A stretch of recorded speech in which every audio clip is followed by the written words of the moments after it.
सब गोटे के नमस्कार। आई हम अपन भगिनी दीपिका के संगे दीपिका के लिखल होली गीत सुना रहा छी। अहाँ सब पूरा गीत सुनू, केहन लागल से जरूर कहब।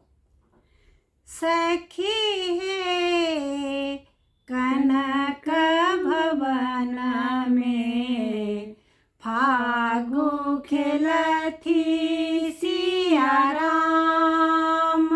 सखी हे कनक भवन में फागु खेलथी सिया राम।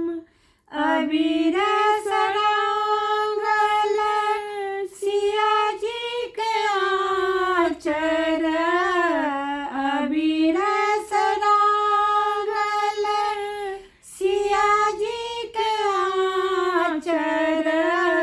रंग सारे तनिको नहीं बाचल, रंग सादे तनिको नहीं बाचल। रंगल प्रभु कर खराम। सखी हे कनक भवन में फागु खेलथी सिया राम। सखी हे कनक भवन में फागु खेलथी सिया राम। माल पुआ सिया रिझिका मंगावथी, माल पुआ सिया रिझिका मंगावथी।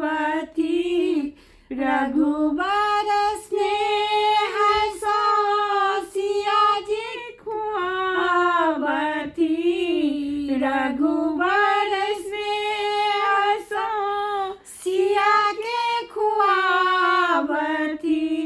निज मुख सोमनि पान। सखी हे कनक भवन में फागु खेलथी सिया राम।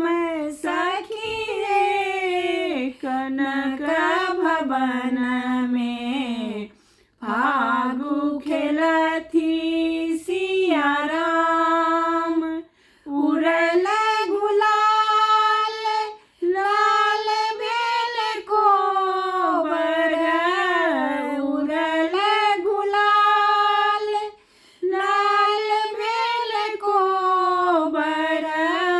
प्रीतक रंग में डूबी गेल रघुबर, प्रीतक रंग में डूबी गेल रघुबर।